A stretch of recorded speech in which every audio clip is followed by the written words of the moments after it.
Okay, hi everyone. So I can see we've picked up a few more people. Um, I imagine we may get a couple more joining in the next few minutes, but we do have stuff to make our way through. So I think we should probably just get started now. So welcome to this second morning of learning how to program GPUs using OpenMP directives. I hope the first morning that you had 2 days ago, wasn't it, with David, was helpful. I hope that gave you a sort of feeling for the lie of the land, I guess. This morning, we're actually going to get really stuck into how this works. So we're starting off with our first lecture here, which you can hopefully see being shared to you now. And this covers the very basics of how to tell your GPU to do work for you using OpenMP. And a big part of that, a critical part of that, is moving your data to and from the GPU. We'll see a little bit of that in this first session, and then we'll cover it in a lot more detail in the second one, which we'll hopefully get to in about an hour's time, and that will be the second half of this morning's session. So with that in mind, let's get underway. And I should probably start. It's already recording. I think thanks one if you did that. Let's get going then. So our usual blurb.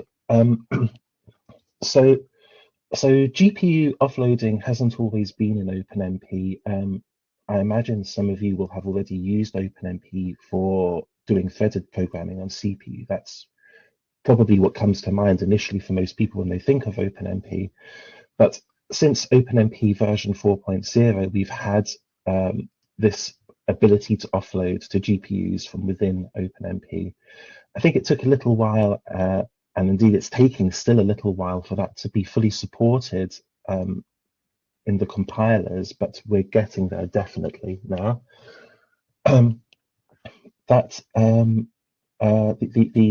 standard that was introduced in 4.0 has been significantly changed since then in 4.5 and 5.0, and 6.0 is coming up, and that'll be different again.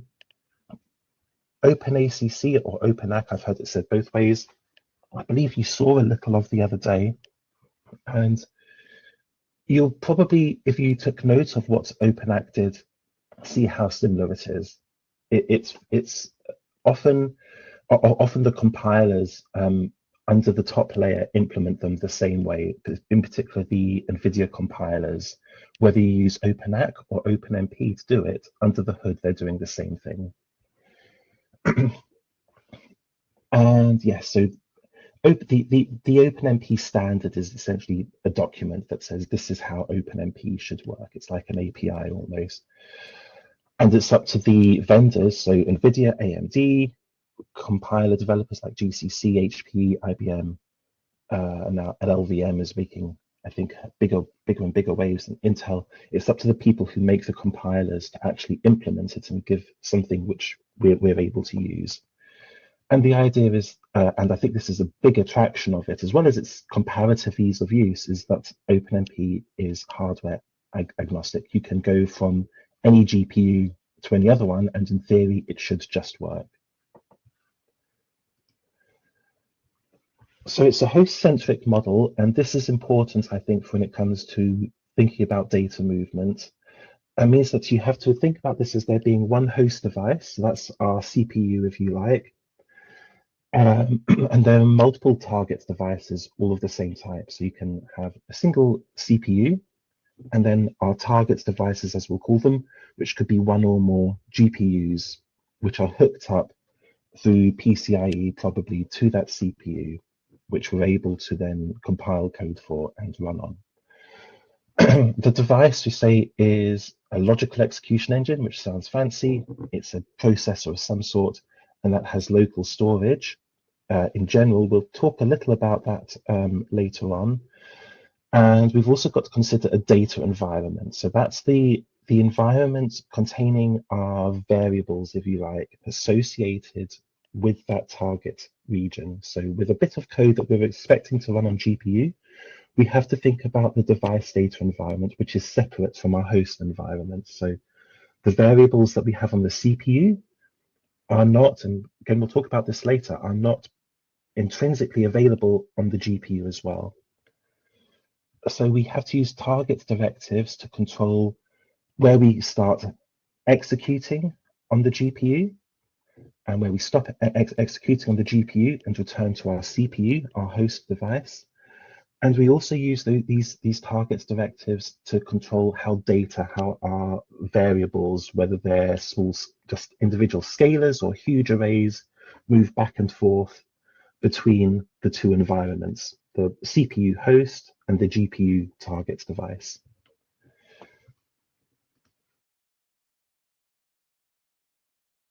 So the target region is the very basic offloading mechanism in OpenMP.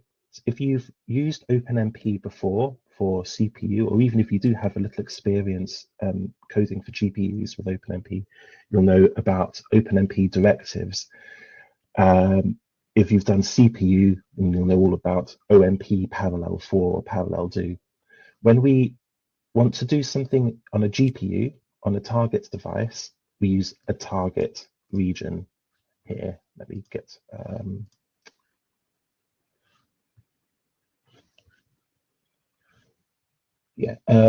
we have a target region. So the target region says this is happening on the GPU now. This code is for the GPU. So when the compiler is going through that code and it gets to a target construct, it knows that from now on, this little block of code within this target region is to take place on the GPU. If we don't do anything more, and we'll build up to doing things properly in parallel as we want to, by default, everything happens sequentially, and we'll see exactly what that means.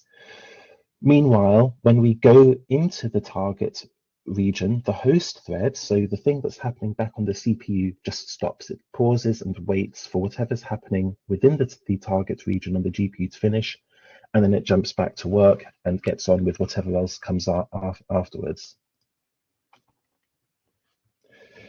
So the target region, as we said, is the basic offloading mechanism, and it's going to define some piece of work to do, which I think it's fair to say is very often a loop.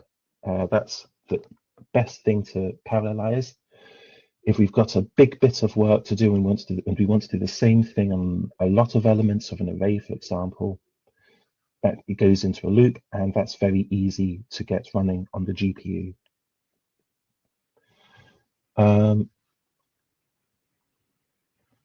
And what this actually looks like is shown at the bottom here.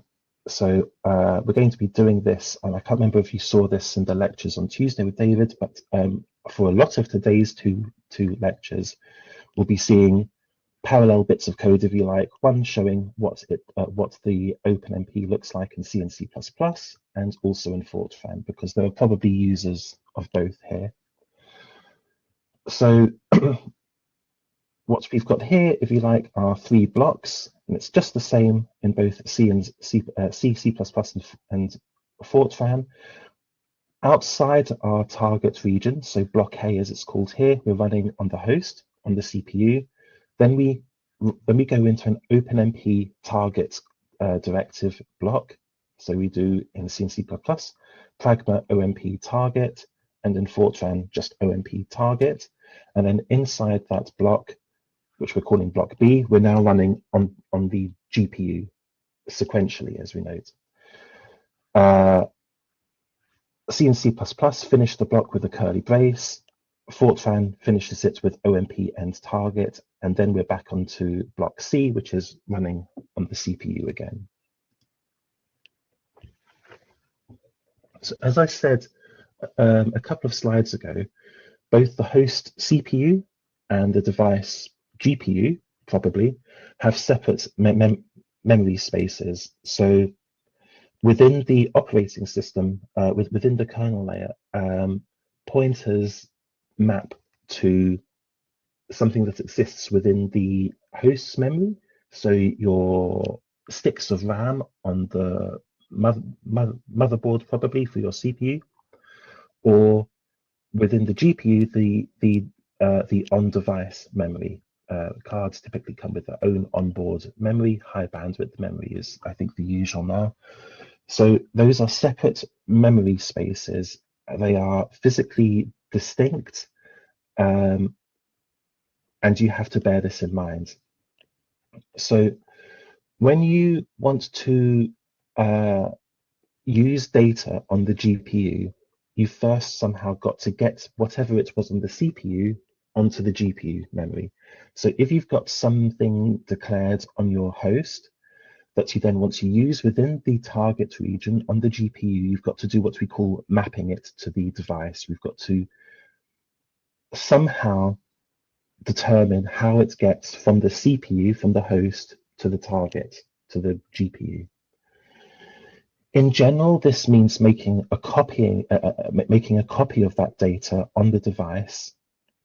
Where it can get, I think, a little confusing, and I know this has confused me in the past, so I imagine it might be confusing for you too, is that they're referred to by the same name. And what you've got to make sure essentially is that you realize, and this is sometimes obvious and sometimes not obvious, whether you are actually executing on the host or the device. We'll talk a little more about that next session. And yeah, the mapped data shouldn't be accessed by the host until the target region has completed, because there's no real way to deal with that, at least within the bare bones OpenMP. It's possible to get around it using pointers and things. I think Luca might be talking about that in a later session. So the default behavior, and you might recognize some of this if you've done OpenMP previously, is that any scalars, so just a single float or double or something, that are referenced within the target region are going to be treated as what OpenMP calls first private. So that means that if we have, say, a variable called A on the host, and then we jump into a target region and do something with a variable called A, then that's going to be created on the device, on the GPU, and it's going to be initialized with the same value that it had on the host at the point that we entered the target region. As say, if you've done OpenMP before, you'll know what first private is all about.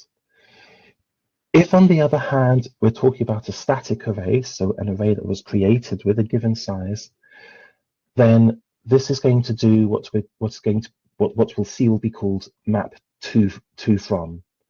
So what happens is when we enter the target region, that array is allocated on the GPU. So the memory for it is set up, and its values are copied in at the point that we enter the target region. And when we exit it and go back to the host, to the CPU, we copy whatever values are in the array at that point back out again.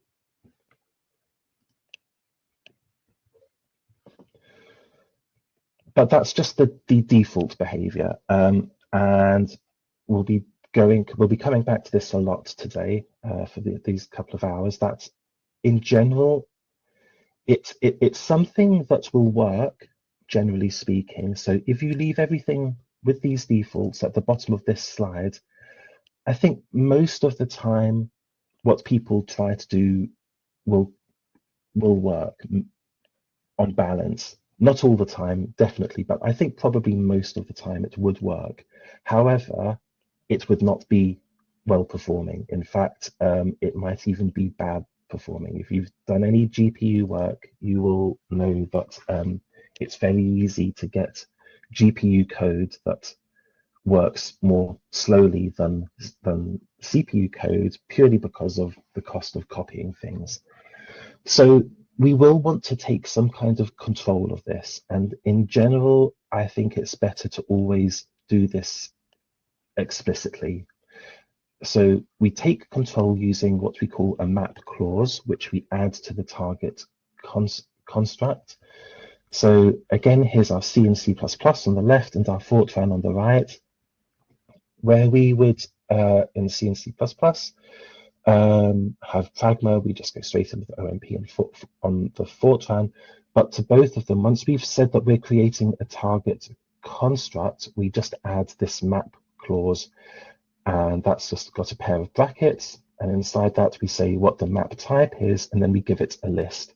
The map type says how do we want to deal with this variable, if you like, within the target environment. There are a few options we can give. We can say that we're going to copy it to the device on entry. We're going to copy it from the device back to the host on exit from the target from the target region. We can do to from. So this, remember, on the previous slide, this is the default for static arrays. So when we enter, we copy it to the device, and when we exit, we copy it back from the device to the CPU. And then there's also alloc, and this is short for allocate, and that means that the memory for this variable should be allocated in the device memory, but we're not actually going to do any copying. And that's because in the next lecture, we'll see that we can just copy other ways on demand almost. And then following the map type, we just give a little colon, and then we provide just a list, a comma separated list of the variables that we want to move in that way. So how does that look? Here's a very simple example. We're doing 2 arrays and 1 scalar. We're going to run a loop. And all we're going to do is we're going to say, here are 2 arrays, B and C. We're going to run through them and sum everything together into a scalar called sum. And we can see we're doing that here. We've got a map to BC and a map to from sum. So what's actually happening here is that we're saying at the point that we jump into this target region, so we're going to be running this for and this do on the GPU, we're going to loop through them, but we're going to use these 2 arrays, B and C, and when we enter the region, we're going to set those up on the GPU memory, and we're going to copy all of the values that it has from the CPU memory, because we've probably been doing some calculations, and these are now full of numbers that we care about. We're going to copy all of those values from the CPU memory and put them into the newly created counterparts of those arrays that exist on the GPU memory. We've also got this scalar sum, and remember the default behavior of scalars is that they're first private. So that means that they are given the value that they had before on the CPU, but we actually want to use this for a result. So we need to do it. We actually need a to from here. So up above this, we'll have initialized sum to 0, and then inside the loop, which we run on the GPU, and it's going to start with that 0 because we've got the 2 in that map. So we copy that value of 0 into the GPU counterpart of sum. We then start doing the sum on the GPU, and when we exit the GPU target region at the end here, we're now going to copy from the GPU memory back to the CPU. So we're doing 3 copies here, actually. We're doing the initial copies of, actually, wait, I'll count this separately. I'll say we're actually doing 4 copies, sorry. So we're doing a copy of B to the GPU at the start. We're also doing a copy of C to the GPU at the start, and we're also doing a copy of sum to the GPU when we start. When we finish, we copy sum back from the GPU to the CPU. And this is really just about being efficient. We don't want to do any unnecessary copies because it costs a lot of time. If we do copies where we don't need to, we very, very, very potentially risk completely killing the performance of our code. And you'll be able to see if you do the exercises how big a difference this makes when you go from a comparatively simple, naive set of map operations or going with the defaults to then picking something optimized. It can give you a humongous speed up of your code. So being selective about where you do your copies, only doing them where necessary, and trying to write your algorithms in such a way that you can minimize the number of the number of required copies is absolutely necessary for really, I think, any GPU coding. Something to note, we did briefly mention this a few slides ago, is that although we now have working code here, this code will work and it will run on GPU. It's entirely sequential. For those of you who've done OpenMP before, that might be obvious because we don't have any of the OpenMP internals, that's sort of the bits of the engine that say do this in parallel. All we've actually done here is say, I want to run this loop on the GPU, and it's doing that. It's doing it exactly as we've asked it to, but no more. And that means it's running on the GPU on our device in serial sequentially. And that is going to very definitely give worse performance than it would do if it were just running in serial on the CPU, because GPU cores typically have a lower clock speed. So this is not very good at the moment. We're still missing quite a lot if we want to have our code running performantly on the GPU.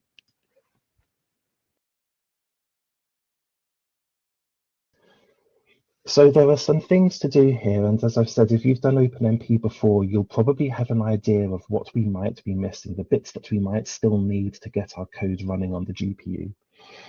And that's where we need to just tell OpenMP that we want to do things like have parallel regions. And in principle, we can use everything that we would use in what we'll call here in inverted commas normal OpenMP inside that target region in order to have it use threads on the device. But what's important to remember, and I think you probably learned a little about this from David on Tuesday, is that GPUs are actually on a core by core basis, if you like, not as complex as CPU cores. They don't have a lot of the extra features that that CPU cores have to make single-threaded execution speedy. GPUs, remember, get their performance from having lots and lots and lots of simple cores.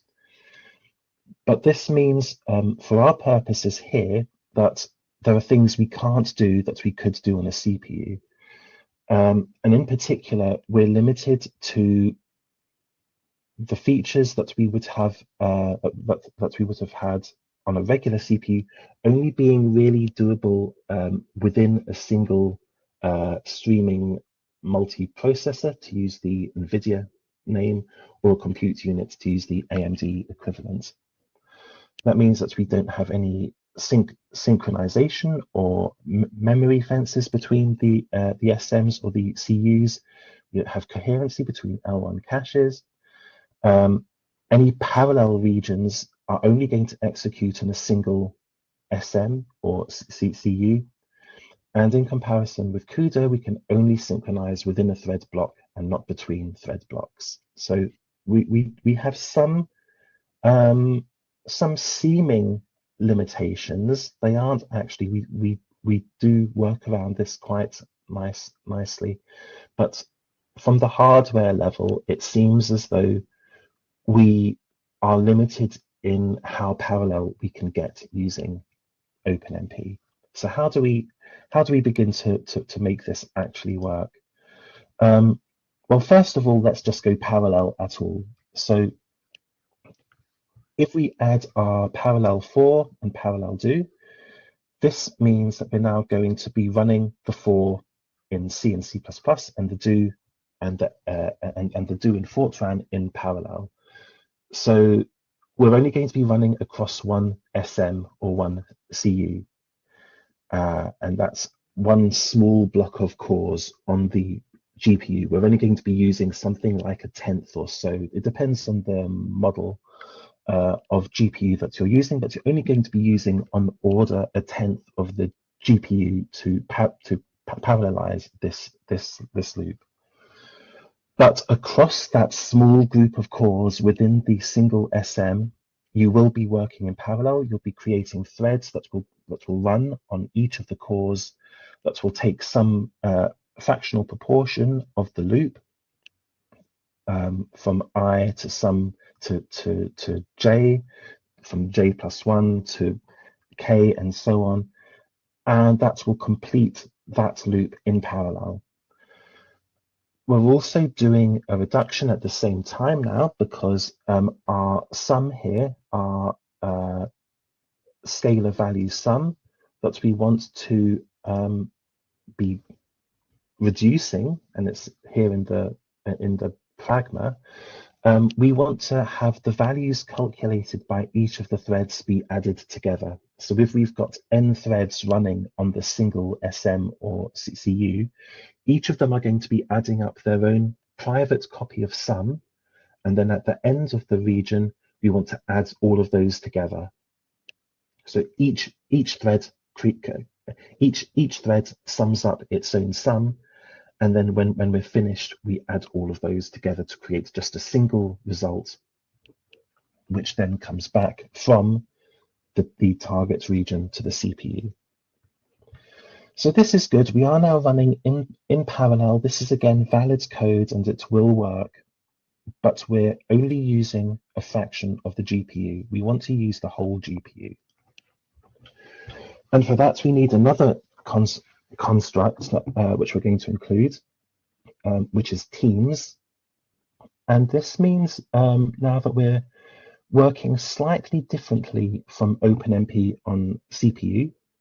Typically, when you're running OpenMP on a CPU, you have a single master thread, which then forks and creates child threads, and those run on each of the cores that you've told OpenMP to use. Here we want to create multiple main threads. We want to have multiple ones, and each of those can spawn its own child threads. And this is good because we want now, and what we do is we have each of these master threads run on a different SM. And this is how we work around the problems of these different SMs not being able to synchronize or really talk to each other much. That doesn't mean that the different teams, so each team you can think of as being a single boss thread, and all the ones that it creates and runs itself. So they can't synchronize with each other. We can still do atomics, at least I think we'll talk about that in a second. What we can at least do is, just as with CUDA, control the number of teams and how many threads in each. So we're going to add two more clauses to our OpenMP pragma here. And I think the next one, yeah, let's just add our Fortran as well. So you can look at both at the same time. So this is all the same as before. We're just adding in teams distribute. So teams now says, do the same as before, go onto the GPU, but now don't just create one master thread, create several, and distribute tells it to spread those out across the GPU. So this is what we're doing now. we go. So rather, I should say, this is how the work. This is how the work is actually parallelized across the teams and threads. So just using this example again, we're parallelizing a loop. We've got to do n bits of work where we have some index I, which goes from 0 to n minus 1 in C and C++, or from 1 to n in Fortran. So let's just say we've got loop iterations which go from 1 to n. And if we split up into 4 teams, so by default, this will just do it according to how many SMs there are on the GPU that you're going to, but you can control this. We'll show that in a second. Then we're going to have teams 1, 2, 3, and 4. And each of those create their own threads to execute on their own SMs. And team 1 is going to deal with loop iterations 1 to n divided by 4, so the first quarter of the loop iterations. Team 2 will deal with the second quarter, team 3 with the third quarter, and team 4 with the fourth quarter of those loop iterations. And yeah, I think I just said this. So this distribute tells it to spread the work out across them. For or do tells it to distribute the iterations across those team threads. Yeah, and each team runs on its own SM because we can't really do things across different SMs. So each team looks after itself on its own SM, has its own parallel region, and each of these individual threads runs on its own physical core within the SM. How many you can use is limited by the physical number on the GPU that you're using at the moment. And again, in a similar way, the number of threads in each team depends on how many cores there are in those SMs. So this is sometimes, I think, where things can sometimes become a little bit strange. Sometimes sometimes things are hard coded in that assume that you're going to be running within user code. People sometimes code in hard assumptions about the numbers of SMs or cores per SM. If you can, it's best to try and allow that to float or be calculated as required, depending on the hardware that you're using. Otherwise, you can hard code in things as making assumptions about these for the particular hardware that you're on now, and then you move to a different machine and you get different performance because the situation of the number of SMs or cores per SM has changed. How this sort of goes back, how we imagine this in the code layer is that we start with our OMP target teams. This distributes parallel do or parallel for of your C or C++, and that means that we're going to go in there and spread out our teams. And then once we come back again and end the parallel region, all of the teams come back together again and we get our result. And within that, we have what we call a fork and join model. So within any given team I, it then forks into its whole set of threads. Those threads, remember, execute on the individual physical cores within the SM, do the work, and then finish, and then that's team I done. And once all the teams are done, they come back together and we get our result. So there's a two-level, if you like, process here of splitting the work up. First of all, we split up the work between the teams. The teams run on the different SMs on the GPU, and each team within the SM forks into the threads to do the work that it's been assigned on those threads. Oh, hi, yes, we have a question, I think. Yes. So do you mean that we also launch number of threads on CPU side to launch the master threads on GPU side? No, so none of this happens on the CPU side. All of this is on the GPU. The CPU, so the way it actually works is that under the hood of the compiler, it is essentially compiling a CUDA or ROCm or whatever kernel, same as if you were just writing CUDA itself. And the CPU code will be running along, and then it will come to the region of the code that you had written within a target region, and that will have been compiled to a CUDA kernel or whatever underneath the hood within the workings of the compiler, and it will hand over to the GPU scheduler, which will then kickstart that kernel on the GPU, do the data transfers, and then just let it run. And that's the point where it does the spreading out over the teams, and within the teams, the individual threads.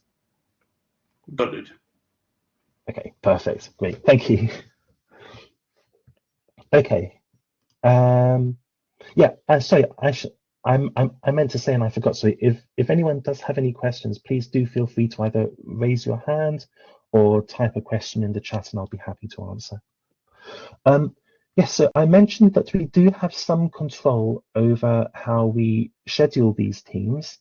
We can tell OpenMP how many teams to split the work over, and how many threads to use within that team.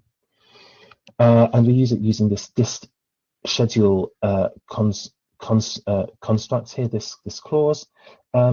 If you've done CPU OpenMP, you'll remember that you can do something similar there, where you can tell you can tell OpenMP how to break the work down into the chunks using the schedule clause.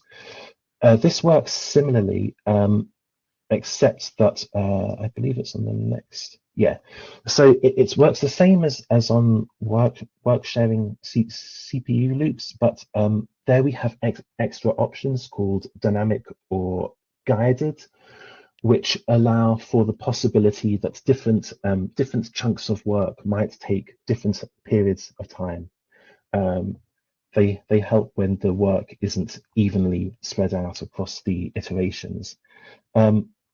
GPUs don't work like that. We basically can't do that. So we have to use static scheduling, which means if we have this much work, if we have n bits of work to do, we just split it up evenly.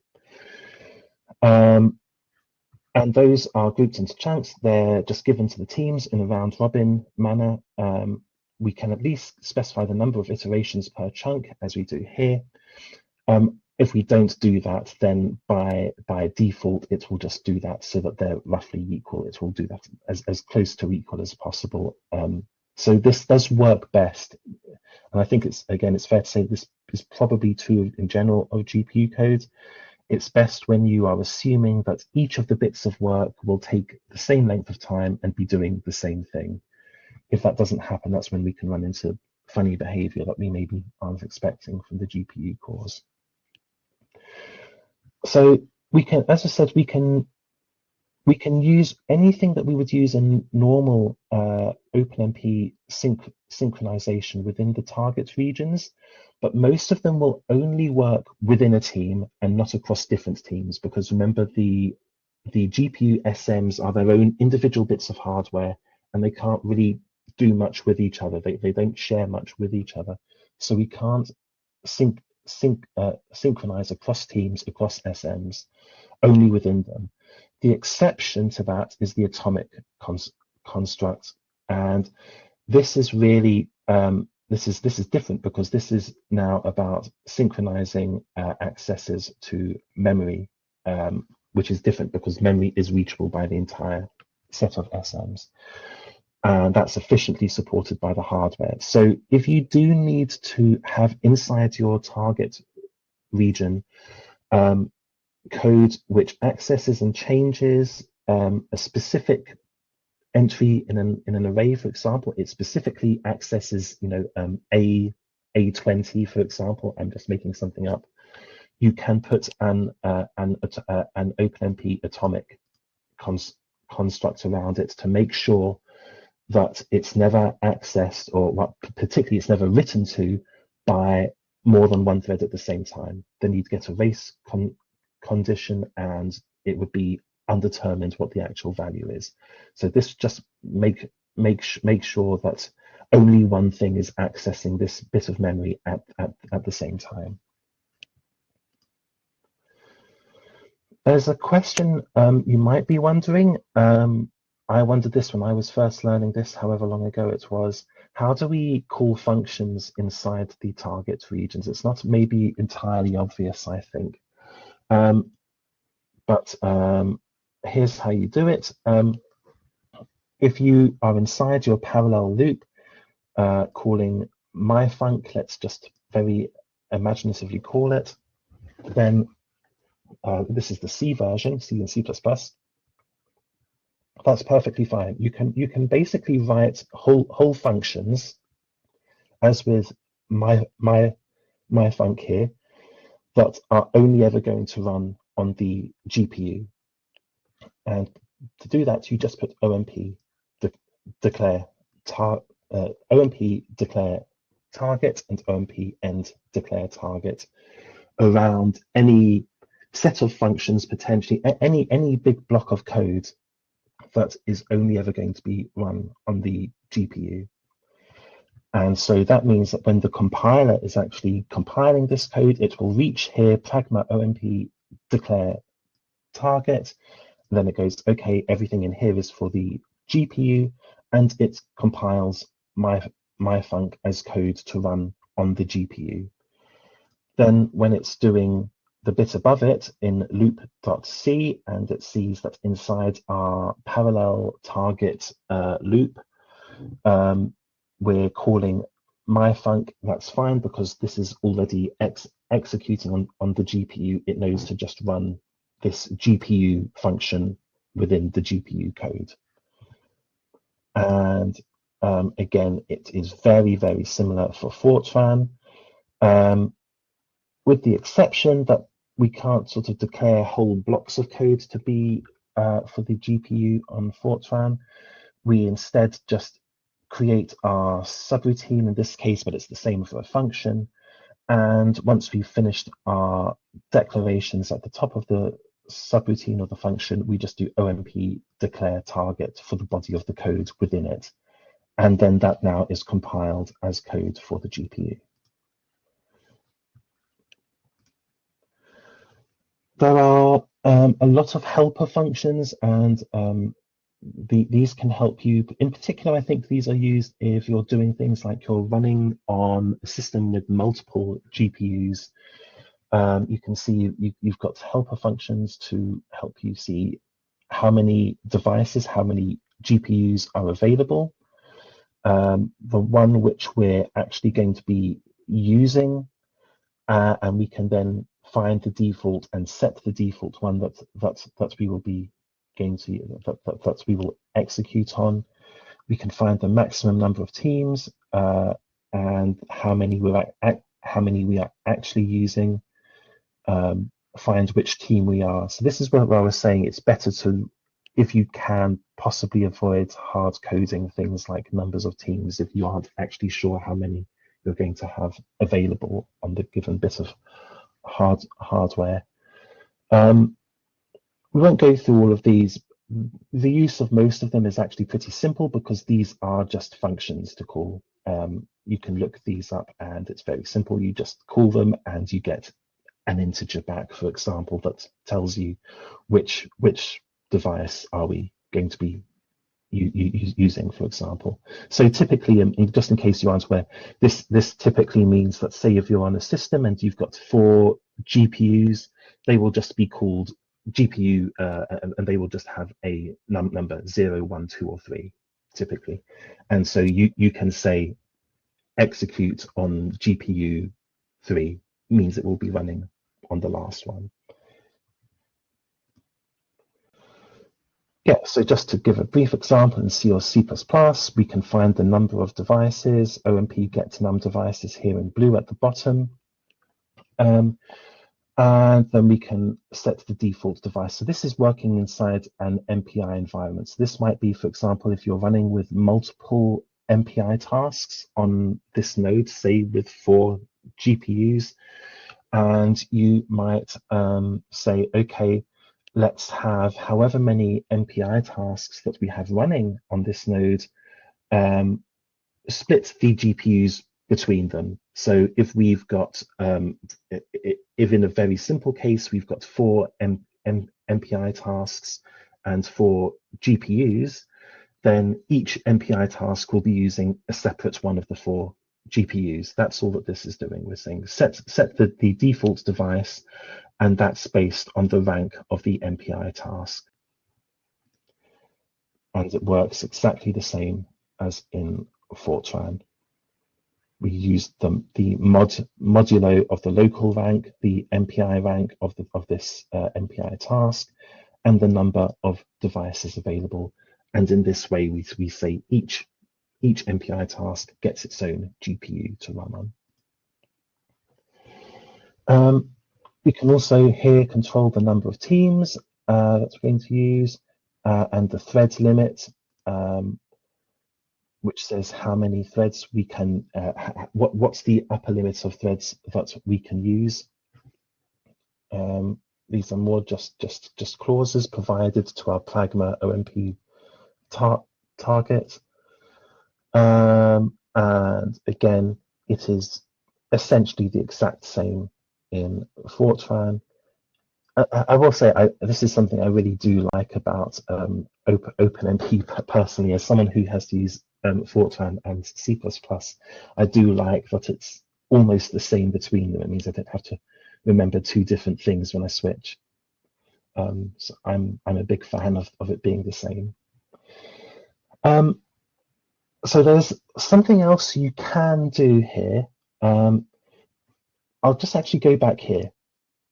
So at this point, so the first 2 lines here of our Pragma, the OMP target teams, distribute parallel for map to from reduction. That's a lot, and just the same as for the Fortran. You can make it a little shorter if you want. You can use the loop teams loop construct, and that will basically it almost acts as a shorthand for all of this that we see here, because this is a big long Pragma, a big long OMP target declaration. We can use OMP target teams loop, and that says to the compiler, you take care of it. And it certainly looks cleaner. It can be a little dangerous, because at the point, and I guess you can say this to a degree about OpenMP as a whole, at the point where you're just handing things over to the compiler and asking the compiler to work out itself what it thinks is sensible, and to do that, you are potentially opening a route for the compiler to do something which could be completely correct, or which could be completely wrong, or which could be nothing at all. So you do need to be a little careful. So you can do this. Personally, I wouldn't, but it's an option that's there if you want it. You can do it, but what you really should do if you do it is get the compiler to tell you what it's done, and then you can just check it if you want, and see if it's doing the right thing. So most compilers have some way of doing this. Some of them make it easier and some of them make it harder. So if you're using the NVIDIA compilers, so that would be NVCC or NV Fortran, you use the -minfo equals MP. So MP here is literally OpenMP, if you like. So it's saying, give us info about OpenMP. And then when it comes to compile this, these 4 lines of Fortran code, NV Fortran will produce output like this at the bottom, where it says, okay, we're in OMP targets teams loop. Let's create a GPU kernel, and it even tells you what the kernel name is, which is good if you ever want to go and profile it, because often these kernels get very odd names, and it's hard to pick them apart. And then it's telling us that it's doing a loop parallelization across teams. Perfect, exactly what we want. It even tells us how many threads it's going to use. And it tells us that there's going to be a implicit reduction, which is a sum. It does then tell us it's going to do an implicit 2 from C and B. And remember, we actually don't need 2 from those. We only need a 2 for B and C because we aren't making any changes to them. There is no point in copying them back out again at the end. So it tells us what's happening, and we can see if it's made good decisions or not. And you can, yes, so you can do the same with other compilers. It's not quite as simple as doing so with the NVIDIA compilers. You have to tell it to dump the intermediate files, and then you have to search through those and find whatever output they give you. That's possible. So I think I don't think I have ever seen anyone using Teams Loop in anger. I'm sure people do, but I think I've only ever seen people just declare this explicitly in this way. In the code I work with that uses this is what is done everywhere. Just because I think just because it's safer is my personal feeling, to be completely clear about what you think should be done, and it gives you more control over tuning of performance. It gives you clear control over the flow of data, and to make sure that you only ever do what is actually necessary for the work that is at hand. Okay, so I believe that's us at the end of the first half of this morning then. So I will leave this here. There's some more here. If you want to see some examples for version 6 code, you can go here, and the devices chapter is in there. And you can take a look at what's going to be coming up, I guess. I'm not sure if version 6 has actually come out yet. I imagine, I certainly don't think it's in any compilers yet. But if you want to see what's going to be the situation, you can head to this link here and take a look. So I think what we'll do is we'll pause things there just for 5 minutes. We'll come back at, say, just after 10 o'clock. And then we'll start the second set of slides for this morning, where we go into a lot more detail, possibly more detail than you'll ever want, on mapping and data movement with OpenMP. Okay, great. So we'll leave things there. We'll just come back in five minutes or so, and I'll see you then. Okay, hi everyone. I hope everyone who's ducked out for a cup of tea has been able to get back. I think, given the time, we should make a start on our second session this morning. So this will bring us up to 12 o'clock. I'm happy if anyone has any questions or any issues with any of the work. I'm happy to hang around for a wee bit and maybe offer some advice if I can. But for now, I think we'll just get going. So hopefully that wasn't too intense to dive into OpenMP GPU offloading. I kind of feel that hopefully the second session will also help make things a little clearer. If you do want to ask something during the talk, yeah, please do put your hand up and ask, or just type a question into the chat, and I'll be happy to answer. But with that said, let's get going. So here we go. Yeah, so the outline, we're going to go over the basics of of data movement, and that's going to cross over a little with some of the material that we saw just now in the previous hour around the map directives. We're also going to go into data regions, which come in two flavors, structured and unstructured. Something called reference counting, and we're actually not going to tackle this quite in the order that's here. To really, I think, understand this, we need to go in a slightly circular route. So hopefully this will become clear. And yeah, reference counting is important. Finally, we'll talk a little about unified memory and give a few tips that might be helpful for you when you're either doing the exercises or your own work in the future. So yeah, we spoke about this in the previous hour. There's what we'll call the traditional GPU model. So we've got the host, the CPU, and the device, the GPU.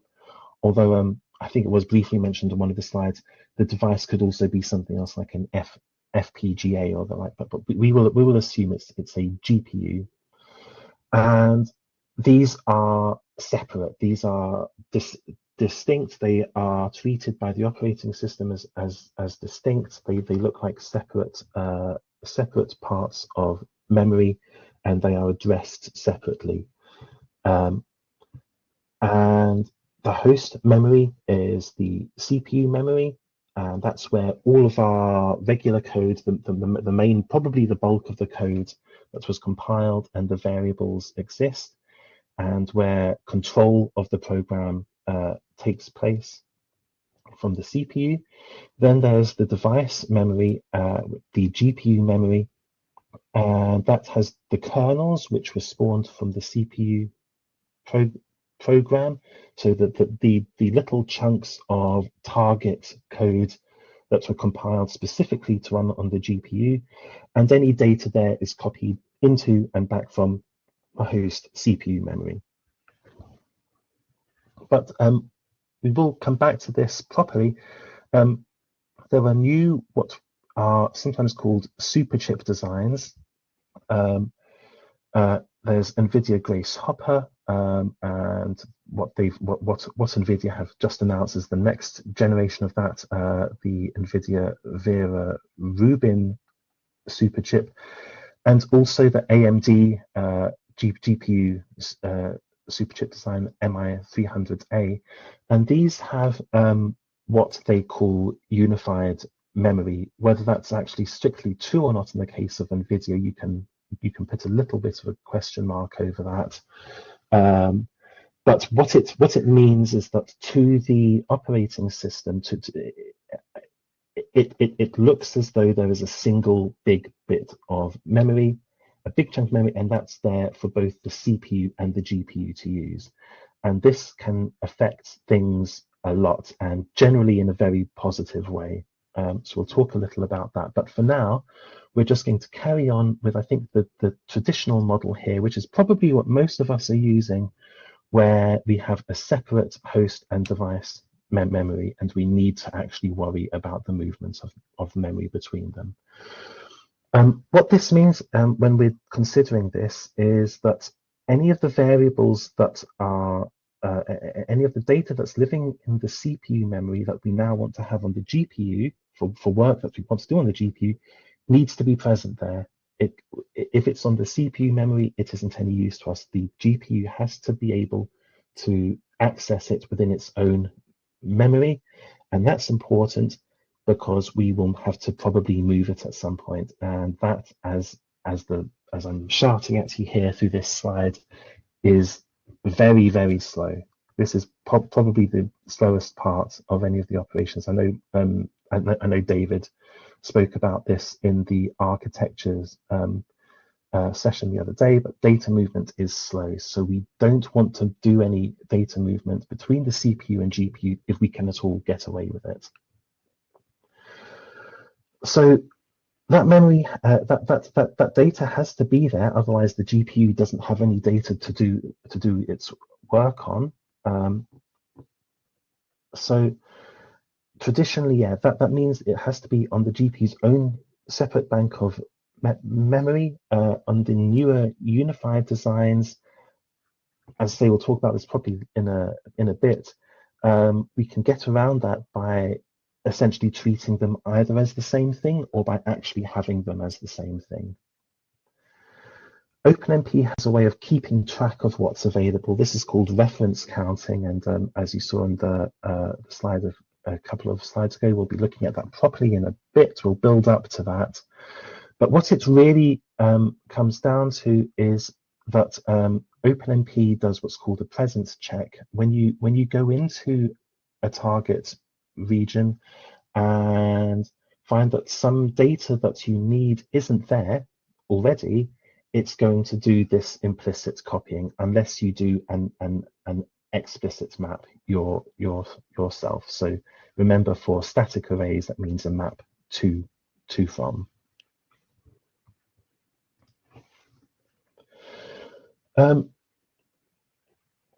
So the question is, what if we are not doing, what if we're doing a bit of work that's a little more complex than that incredibly simple reduction that we were looking at in the set of slides from before our break? We were just saying we want 2 arrays, B and C, and we're going to sum them all together. That was it.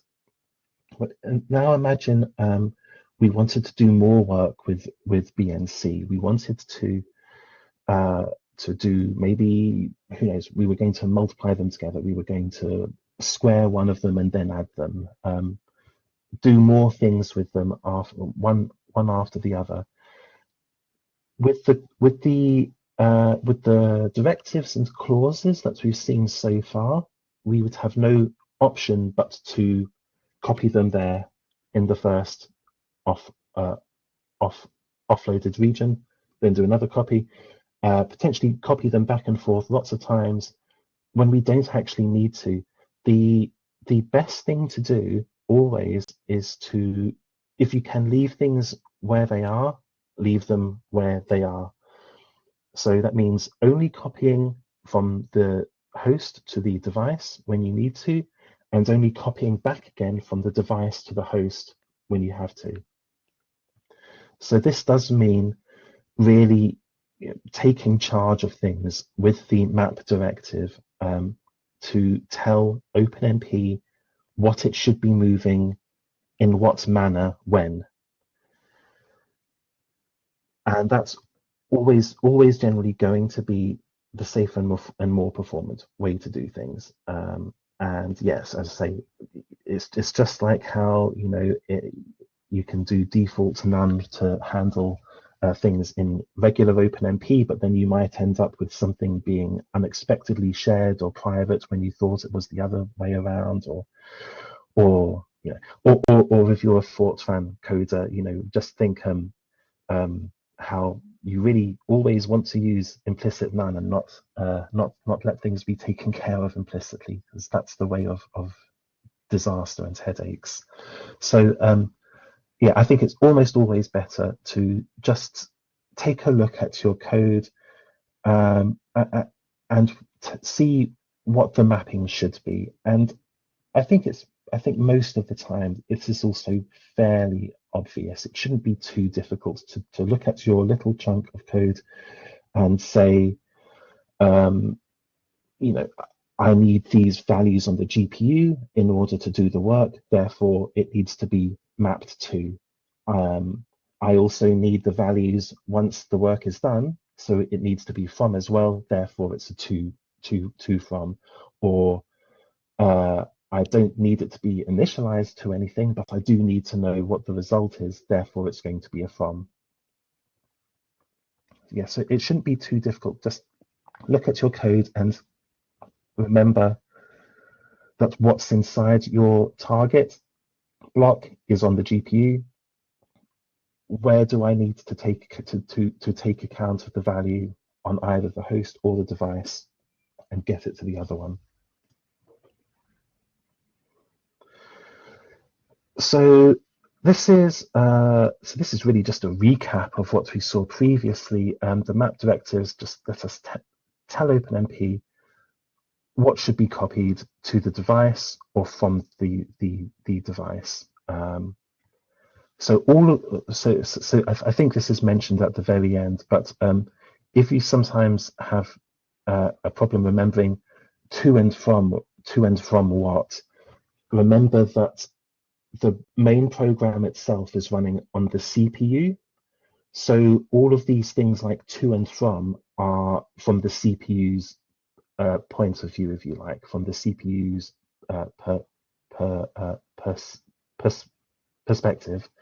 So when we say to, we're saying we're copying from we're saying the CPU is copying to the GPU. When we're saying from, the CPU is copying from the GPU. So map 2 says that we're going to copy A and B from the host into the device on entry to the OpenMP. Anything that then happens to A and B within the device code isn't going to have any change to what the values of A and B are on the host. So we can copy A and B with values of 10 each into the GPU and then do who knows what, and they end up with values of 20. It doesn't matter. As far as the CPU is concerned, once you return back to the CPU execution, there's still 10 because there hasn't been any map from. Whatever happens on the GPU, the CPU doesn't know about it. Map from A and B says that once we exit the OpenMP target region, those variables are going to be copied back from the device to the host. So whatever they are at the beginning of the target region is undefined. They're probably going to be completely random garbage numbers. But whatever they're set to, whatever calculations are done and put into those variables on the GPU, that's then going to come back to the CPU at the end of it. Those values are going to be copied from the GPU to the CPU. And map 2 from, we saw again and again in the previous slides, that just means we do both of those. We copy to the device at the beginning and back from the device to the host on the exit again. So just a quick reminder, here's just some super simple code. Oh no, we're missing a bracket. I'll have to fix that once we come back to this. We're missing a bracket in the Fortran. So here we're doing a map 2 of B and C. Why are we doing a map 2 and B and C? Because we're just doing a simple loop in each, where in both the C and the C++ and the Fortran, where we're taking the index values of those arrays and adding them. So we're just looping through them, adding them together and storing them in A. So we copy those in, but because we aren't making any changes to them, there's no point in copying them back again. So we don't do to from B and C because there's no point in copying them from the GPU back to the CPU at the end of it. They aren't any different. On the other hand, A, we do a map from. We don't bother with a to because we don't care what the values inside A are as we go through this loop. All we care about is the values that are inside A once we've done this loop, AI equals BI plus CI. So it goes in, we don't care, it's going to be full of random nonsense numbers from whatever memory it was allocated over. And then we're going to fill it up with meaningful numbers in our loop. And then we're going to copy that from the GPU back to the CPU. And now the CPU has the results of that calculation. Something to note is that if you're working in C and C++, then you have to provide the sizes in your maps for any dynamic arrays. You can see it at the top. These are static, but in the bottom, we're mallocing them. And that means that inside our map clause, we now need to tell it that B is indexed from 0 to n, C from 0 to n, and A from 0 to n. I believe the reason Fortran doesn't have to do this is because Fortran arrays contain a bit more information within them about their bounds and the like that C and C++ arrays don't. So Fortran can get away without doing this, I think, and this is only for C and C++. They just have to give that little bit more help to the compiler.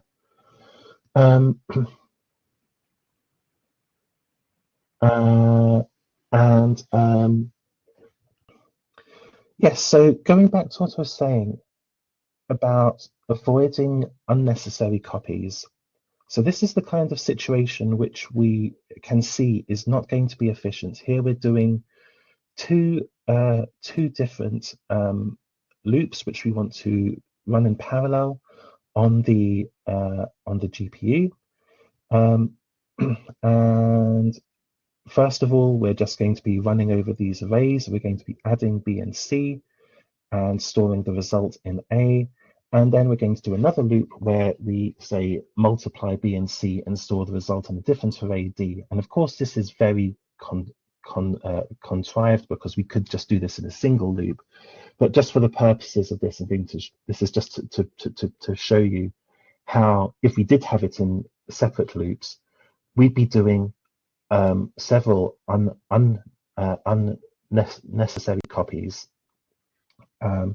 Because we need B and C in both of these loops, in both of these target regions, and so we need to map them to both times. But that seems silly, doesn't it? We're going to copy B and C in, do the work to get A, and then copy A out.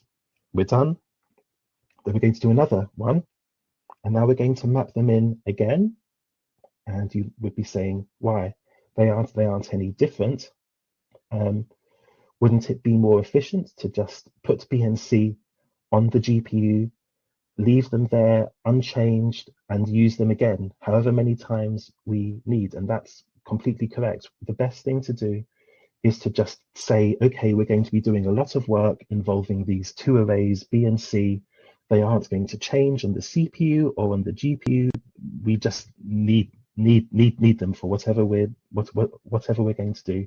So let's just copy them once. Let's just map them once from the CPU to the GPU and leave them, and then we can use them however many times we need, and then we're done.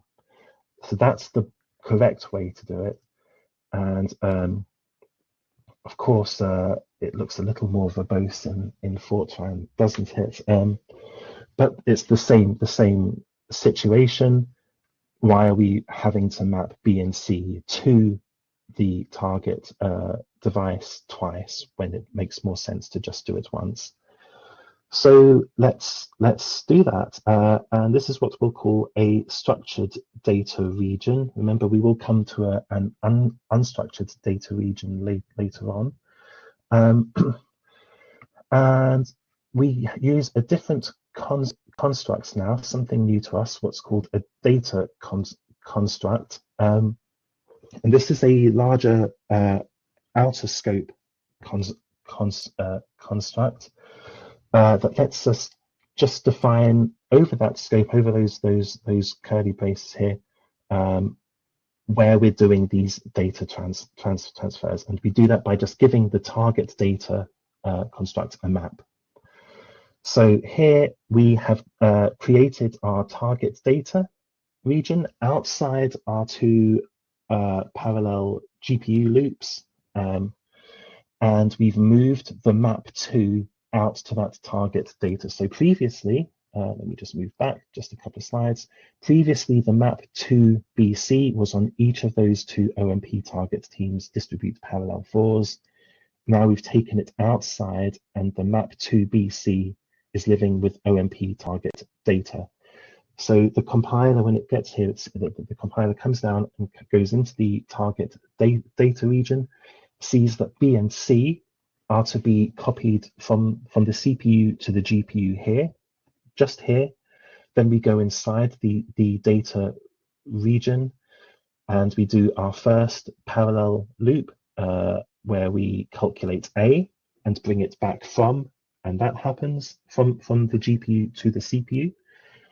And then we finish, and it's fine. B and C are still there on the GPU, ready for us to use for anything else. So we just jump straight into the second loop, where we now calculate the values in D, and then bring those back from the GPU.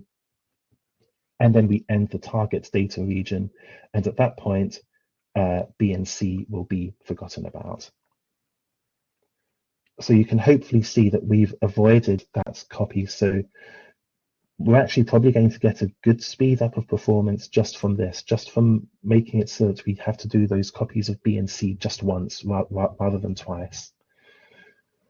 And as ever, the Fortran code does almost exactly the same, just in its own with its own way of doing the declarations of the OMP.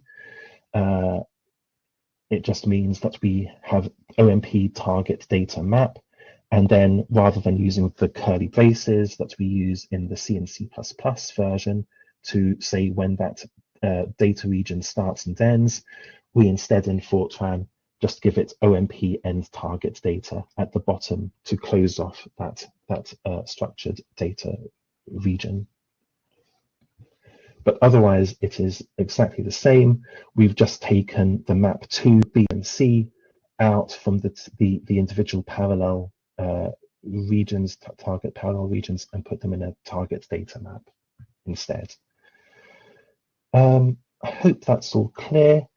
I hope you can see that this is reducing work. It's reducing the number of copies, and copies moving the memory about takes a long time. We want to avoid that, so this is very, very helpful, and you'll be able to have a go at this yourselves if you do the exercises. I'll talk about those at the end, by the way, in just a wee bit. So before we go on to unstructured data regions, yeah, we have to sort of do a little bit of a circle. So we're going to move on to reference counts, which I said are related to how OpenMP knows if it actually needs to do copies or not, and related to things called presence checks. So sometimes if you're writing very complex code, you might be potentially inside multiple data regions, perhaps where you're moving several bits of data about, and it can be tricky to know whether a copy is actually required or not. Do you need to map this? Has it already been mapped, or maybe it hasn't? You aren't sure. So it can be tricky to tell. It's generally always a good idea to make sure that you do have those maps in place, just in case you haven't.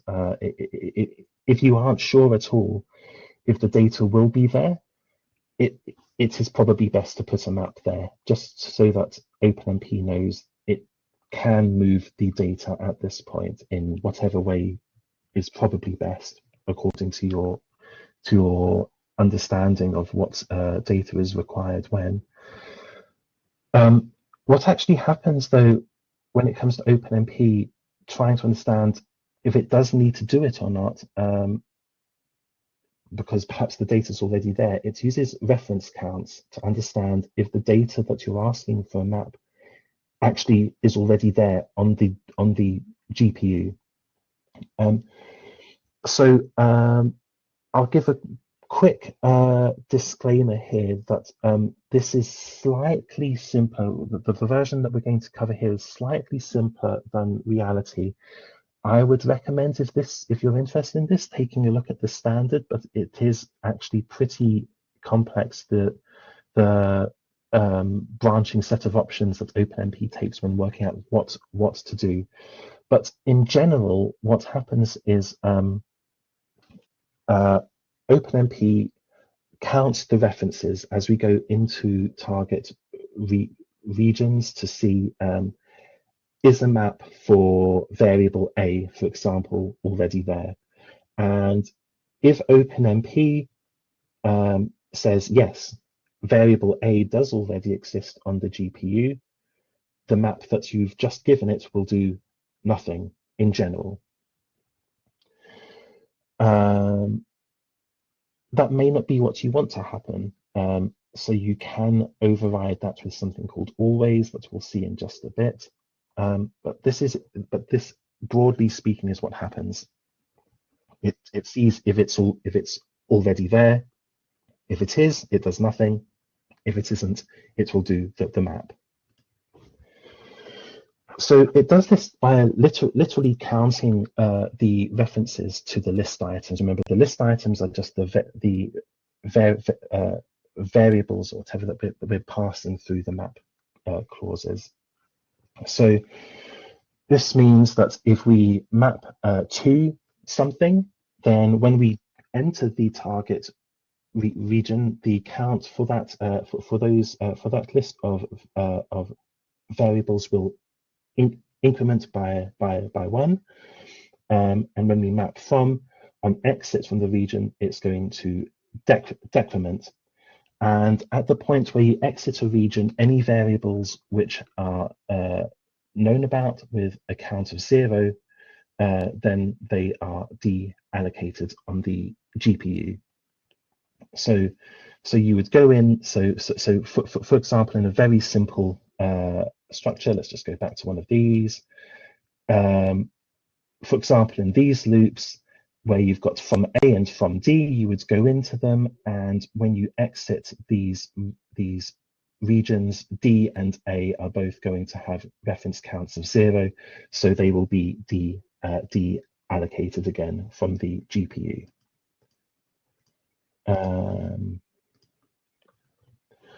So for example, if you jump into a brand new target region and give a map 2 for something with a reference count of 0, then they're going to be allocated, given a reference count of 1, and their values will be copied in. When you do a map, if you have a reference count of 1, then map from will copy them back, decrement the reference count, and then deallocate them from the GPU memory. So they're tracked and incremented and decremented as you go all through potentially a lot of nested offload data regions. And on top of everything previously, so I did say this is a little bit complex. If a variable is in there, then on entry, it increments by 1, and on exit, it decrements by 1. So this combines with what I've just said here. So if you go into something with so if you go into a map from and you enter it, then by default, it increments by 1 when you enter, and it will then be decremented by 1 again when you do the from at the end and transfer it back. But ultimately, this is just so that OpenMP can do a presence check and find out, is the device counterpart to variable A or B or whatever, is it already there on the GPU? And really, what matters yet? So I said that they do nothing if they're already present. They copy nothing. Instead, they only check that the sizes of these objects are correct.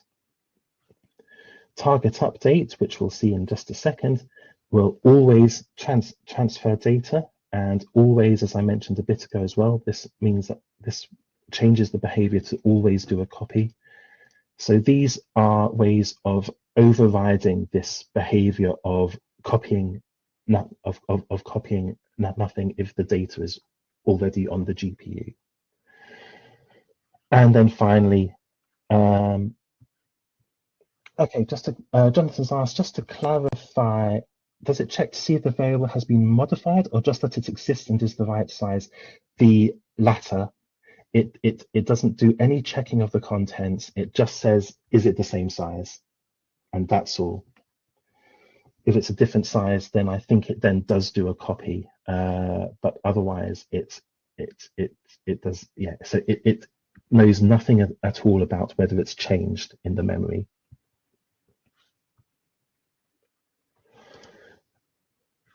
Okay, great. So as an example, here's our C++ example. We're going into a target data region where we're mapping B and C to the GPU. And then we're going to call a function, which we're calling sumFunc.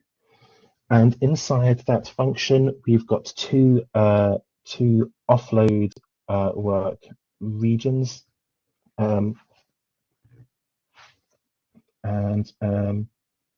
What's important is that both of these, both the outer call to sumFunc inside the data region, and then inside sumFunc, when we're doing work, we're doing maps of B and C too. So this is a way that we would be able to say, let's write code that always makes sure that B and C are present on the GPU. We might be calling sumFunc from inside a data region. We might not be calling sumFunc from inside a data region. If we are, great, B and C are already present, and that's what's happening here.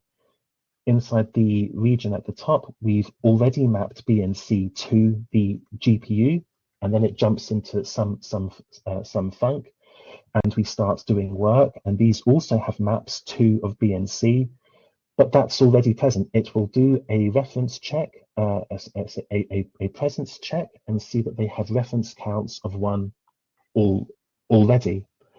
So all it will do here is it will check, are B and C the right size?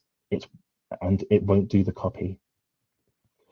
And then it'll do the work, and the same for the second loop where it calculates D. If we were to call sumFunc from outside a data region, though, so without B and C already mapped, then it would still do the mapping inside. So it would still work. As it is, it wouldn't be too efficient still because it would do the 2 copies to the GPU of B and C, but it would at least work. So this is valid code that makes sure that you've always got B and C present on the GPU for the work to be done, but it uses the outer layer of data mapping to make it more efficient.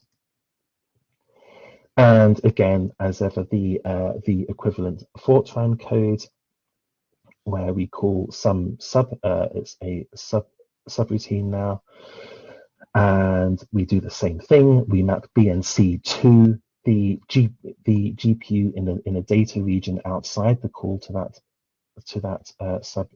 subroutine, and then inside the subroutine we do more maps to the GPU. But because we're in there, we can see OpenMP can do the presence check and see it doesn't need to do that copy.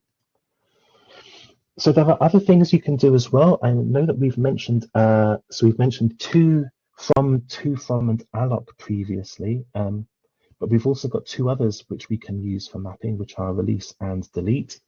And all of these tie in a little more closely to the reference counting. Alloc is, remember, allocate. So it checks is the variable already present on the device memory. If it isn't, then it will allocate the memory for it, set the reference count to 1, but it doesn't do any initialization of the memory. So it doesn't do any copying of data. It just creates it there in the memory on the GPU. Release, on the other hand, just does a decrement. It doesn't do any copying. It just says decrement the reference count and delete if it's now 0. Delete, on the other hand, is what you do at the point when you know that you are not going to need to do anything more with this variable. You don't copy or anything. You just set the reference count to 0 and then get rid of it. You unallocate it. You might wonder where these are actually useful. We'll see some examples in the unstructured data region, which we're building up to, where this is useful. And you can add modifiers as well into your map clauses. So the useful one, I think, really that we're thinking about here, and I think probably the one that gets the most use here definitely is always. So you can do map always to, for example, map always from, map always to from. And that just acts as a override to OpenMP not bothering to do the copy if the reference is already greater than or equal to 1. So if you're inside something and you know that you do need to do an update in either direction to or from the GPU, you can put an always in there and it will always happen. Close is just a hint that can help the GPU allocate the memory close to the target SMs, I believe, on the device. I'm not sure how. I'm not sure in practice actually how useful this is. I've never used it myself, and so I'm not entirely sure. But the standard does at least allow for it. Mapper. This is something we'll talk about later on. I think Luca is going to talk about this in the advanced section, I believe. But it helps you with doing things like copying derived types in Fortran and structs and classes, I think, from C and C++. If you want to move only portions, say, of a type of a struct across rather than the whole thing. I believe that's what that's used for. And present just helps you with the ordering of when to do that. Again, I think this will be spoken about later on in this course. Iterator gives you some indexing of variables if you're mapping arrays in particular. For example, it lets you do things like map every second element of A, or do something more complex. In testing of this, I found that compiler support for this was, I think, not quite there yet, but the standard does provide for it. I think it's fairly specialized, but it may be that you're in a situation where you really do only need to move a portion of some array over, and this can help you to be more efficient about that. As I say, I'm not sure that the compiler support for iterators is fully there yet. I found some interesting errors when I tried with NVIDIA and GCC compilers. Update is another way of doing that override of saying to OpenMP, it doesn't matter what the reference count is, do the copy now. So it works a little similarly to mapping, but if you're inside a data region where, say, you've already got, so here's an example using alloc. So here we come into this data region and we alloc A and B. So we create the memory for them on the device and we set their reference counts to 1, but we don't actually put any data in them. We don't copy anything from the CPU. We just create them. Then maybe at some point we decide that we want to put into A the values that are in its counterpart on the CPU memory. So at this point we do pragma OMP target update to A, and whatever values are in the A array or the A variable on the CPU memory are copied into the counterpart on the GPU memory. And then maybe later on, we've filled the B on the GPU memory with useful values, and we want to get them back from the GPU to the CPU. We can do OMP target update from B, and that will do that. That's copy from the GPU to the CPU, and this just happens. It doesn't matter what the reference count is. This is explicitly telling OpenMP do the copy here now.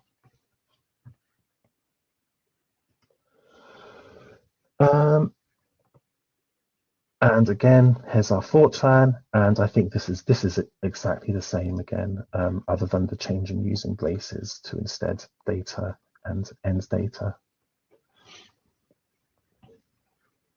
So hopefully that makes sense to the Fortran people as well. You can make some changes here to make it more performant. So you can add ifs and dependencies, and also no wait, which I think is particularly interesting. So this means that we're not just having it happen no matter what, we're making it conditional somehow. So most of the time, if you're trying to really get performance out of your code when doing this, it's better to probably do it without this the first time, and just make sure that the code works at all correctly to begin with. And then, once you're sure it's working, then you can come back and take a look at your target update clauses and try to eke a bit more performance out of them. So dependencies we won't look at here. That's a bit more of an advanced topic, I think, for now. But it works just the same, I think, in target GPU offloading OpenMP code as it does in regular CPU OpenMP code. If is fairly simple to understand.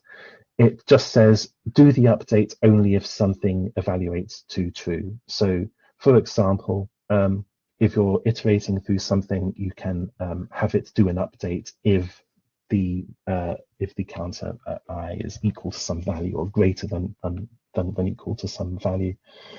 So that can be good if you know that you don't need to do the update every time, just some of the time. Here's a nice way of doing it. And you can add a no wait clause to it, which means it's not going to block it. You're going to tell it to do the update, and then you're going to carry straight on with the execution. You aren't going to wait for that copy to finish or anything. So it can be a little dangerous if you aren't too careful, but if you do it properly, you can definitely get some extra performance, potentially a lot of extra performance out of doing this.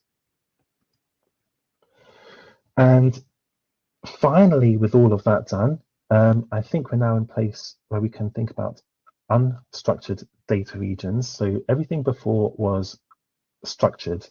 We went into a data region, we did work, and then we left the data region, and we did that either with a curly braces for C and C++, or by just starting it and then end target data in Fortran. But there is a need to be able to declare when we go into a data region and when we exit a data region with less structure than that, to say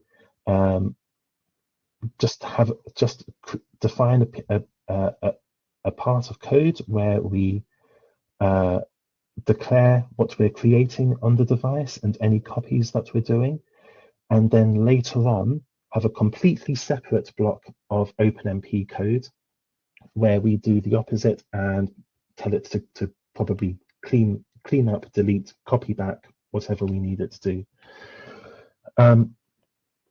And I think the particular need for this, and probably where it really sees all its use at the moment is in object-oriented programming, where we have some objects and we know that there are some attributes on those objects that we want to exist on the GPU.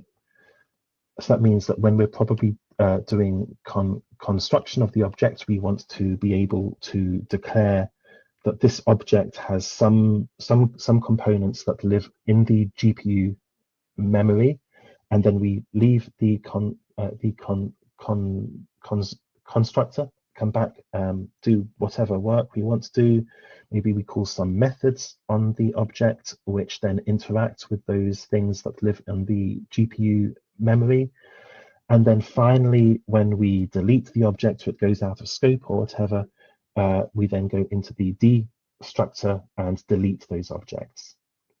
So the structured data region that we've been looking at here doesn't really give us the ability to do that. So we have instead now unstructured data regions which help us. And that just gives us two new types of construct, enter data and exit data. So often we will create things and then we'll use enter data to create their counterparts on the GPU, and then we can free the counterparts on the CPU memory, and right before that we will have deleted the one on the GPU.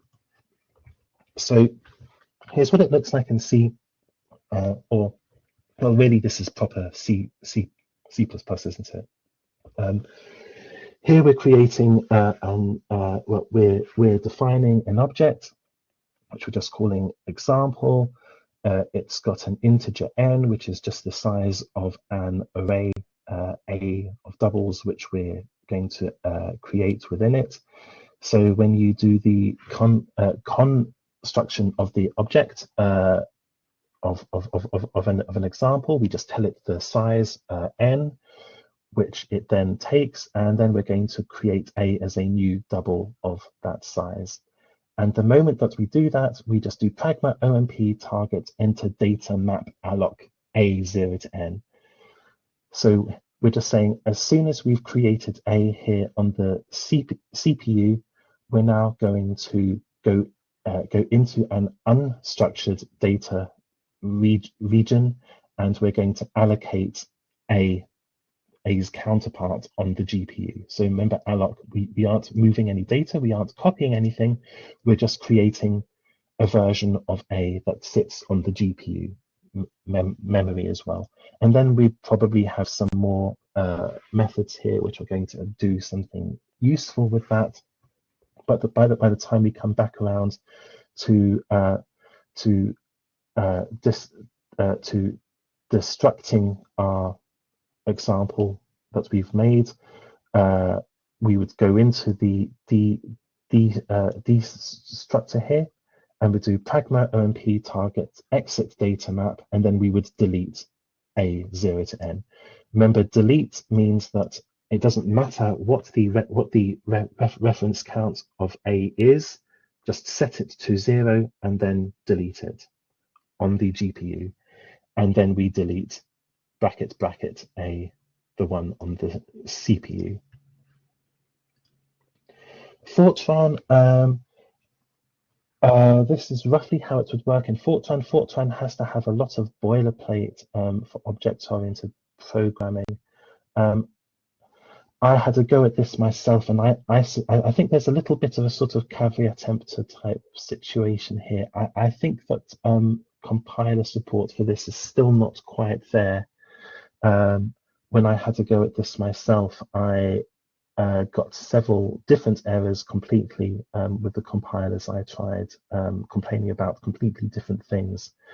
And I think it's possibly going to be just a matter of waiting a little bit for the Fortran compilers to enable this. But if you have an object in Fortran, which here we're just calling tExample, which is defined in this module tExample class, It's just going to contain, well, in this case, it's an integer array A, which we're going to allocate once we put it together. And in the when we create a T example, we need to know the size of the array, and then we create the example of type T example. We allocate within it the array A, which has size n, and then we just do an OMP target enter data map alloc of example. And that's our example object built. When the time comes to get rid of it, we're now talking about this, because this is now a member of the T example class, and we have to shield the allocation, so the D allocation. Here we say if allocated A, which is a member of this, then we do the deletion of all of this on the device, and then deallocate this percentage A. I believe that at the moment you cannot delete individual components of the example this. I believe that you have to you have to delete the entire thing, I think, is the current situation there. Okay, so that's data regions finished now. We've only got a few minutes left, but we've only got a couple more slides. So I'll briefly just mention unified memory. This is really where we're talking about the NVIDIA Grace Hoppers, the upcoming NVIDIA Vera Rubin superchips, and the AMD MI300As. So unified memory means that from at least a software level, it looks as though both the CPU and GPU memory are the same address space. It makes them look like the same thing. So that then allows the CPU and the GPU to freely access the memory from that what appears to be a single pool of memory. Ideally, that's actually true on the hardware level. If it isn't, you can do this in software. You can do it. You can just tell OpenMP to act in this way. But if it ends up just being done in software alone, it's actually not very efficient. So it can be handy for testing, but I wouldn't really do this in production code unless this is actually supported by the hardware, by the CPU, GPU that you are using at the moment, because otherwise this will probably be a little slow. So the hardware that supports it, remember, we talk about it here? Yeah. For the AMD MI300, both the CPU and GPU actually sit on the same die, and they have the same memory, so they are both actually using the same pool of physical memory. For the NVIDIA super chips like Grace Hopper, it's not actually the same. They are actually two different physical blocks of memory, but there's a very high bandwidth pipeline between the two halves of the super chip, so that it essentially looks like it is cache coherent memory, and that's also supported by some by a clever software layer that helps to translate the addresses between them in such a way that it looks to everything else as though it is a single block of memory. But this is useful, and particularly if this is the way that we go in the future, because with unified memory, we can essentially forget about data mapping, and assuming everything's working as it should be just as performant, because we don't need to then technically do the mapping back and forth because the memory is there already.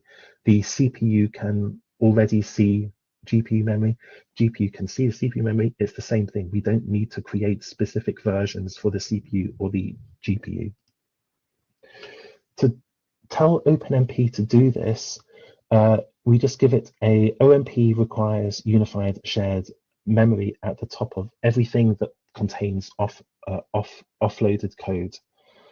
So that's just a single directive, a single line to provide, and then OpenMP knows that it's meant to use that for everything that comes afterwards. Sometimes the compilers are happy to just go ahead without that. That can depend on the environment that you're working in. I've certainly seen on AMD systems that we ran some training with AMD on the MI300, and we could see this in action there, where it was possible to end up with code that was or wasn't doing unified shared memory almost without you knowing. So it can be it can be easy sometimes to end up in the situation that you think you aren't in. But ultimately, this is all you need to do. And if you do this, and if you're on one of these newer platforms that supports this in hardware, you can give this a go, and you can just skip all of your maps, and it should just work, and it should still be very performant, because there's now no longer any concept of a GPU copy being needed. Very finally, because we're bang on time at 12 o'clock now, just a few tips that might help. This is our very final slide here.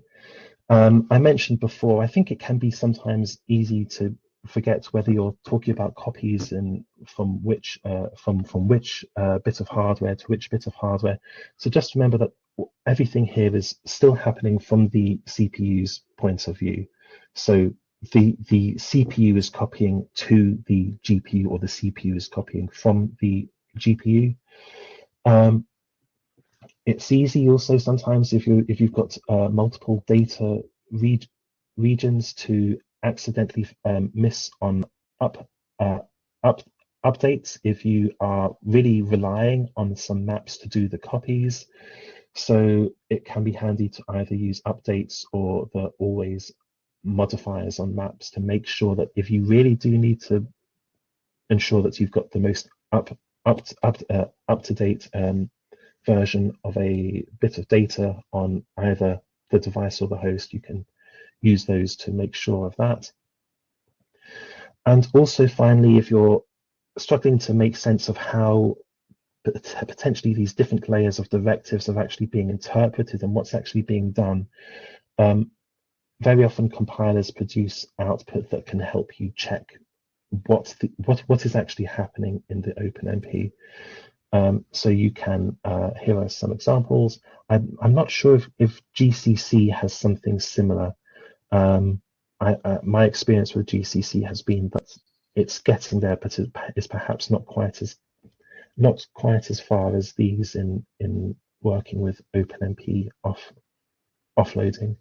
But you can set these environment variables in your terminal, and then go ahead with everything, and that will just put some output back in the terminal for you that will provide some more information about how the OpenMP directives are being interpreted and what they're actually doing. And you can take a look at that and see if it makes sense.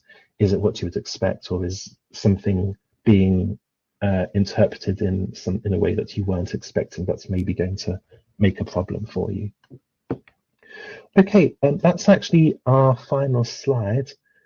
So we've got a question. Please go ahead.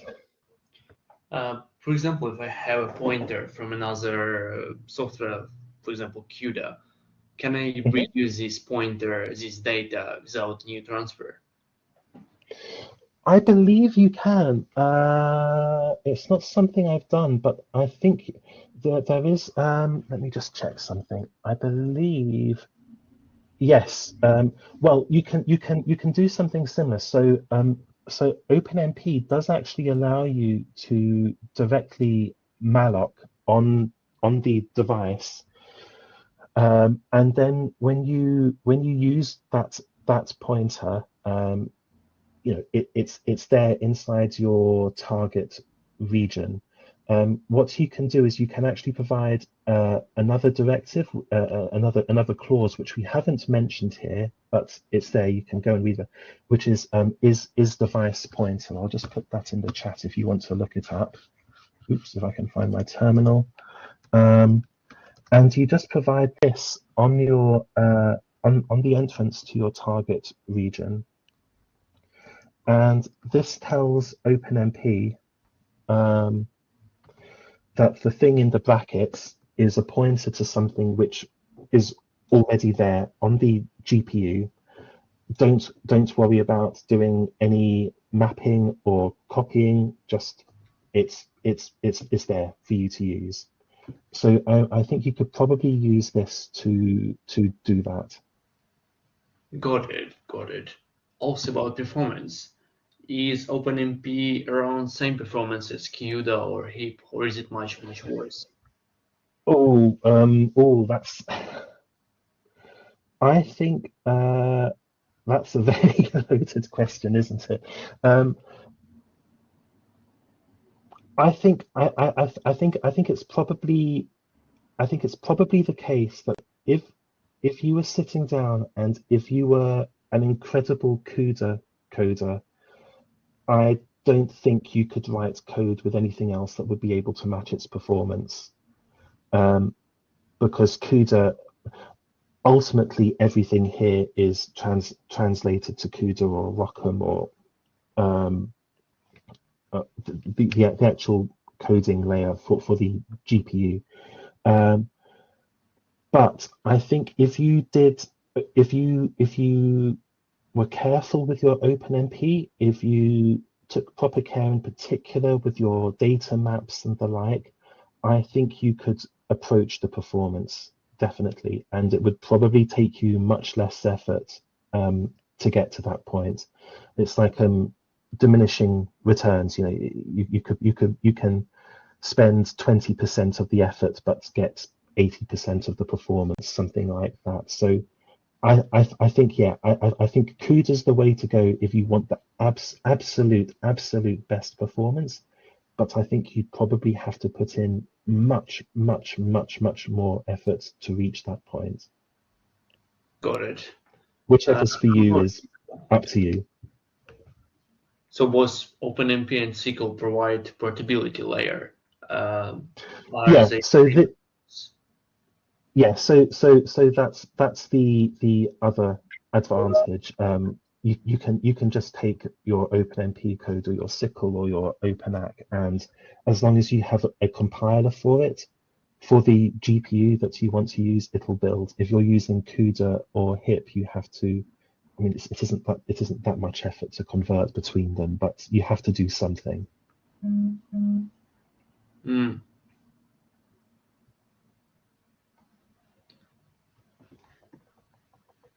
Okay, great. Did that answer your question?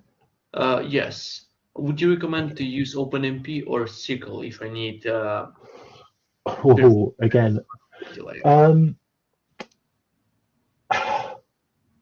Again, it does kind of depend what you're going to be doing.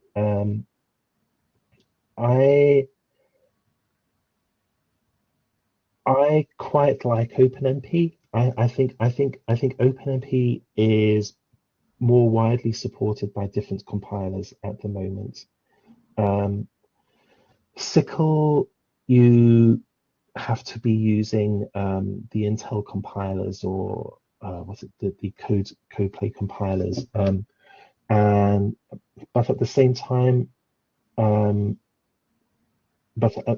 time, SQL and Cocos and Raja are very C++. So if you want to write pure C++ almost, I guess you could call it, SQL would be a nice choice for you because you can stay right there in that style of coding. But I think probably at the moment for portability, OpenMP is probably the better choice. Got it. Okay, Thank you. great. Okay, you're very welcome. Does anyone else have any questions?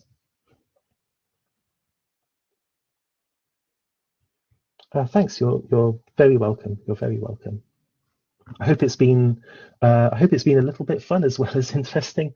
Yeah, and if there are no other questions, what you should be able to do, I hope you've all been given a link to the GitHub repository. Have you all been given that? David maybe gave it to you the other day.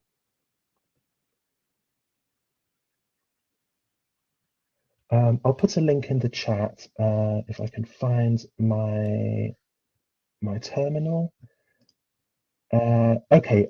If you already have the link in the course materials, that's perfect. So if you take a look there, there are exercises, and you should be able now to do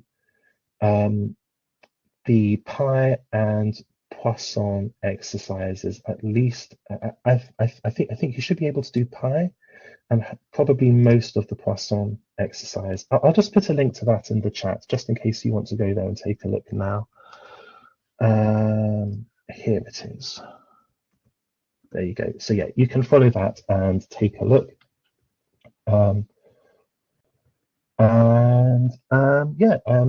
If you have, I hope you enjoy the exercises if you have a go with them.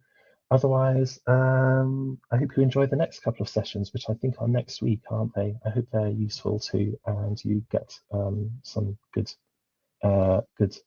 info out of them.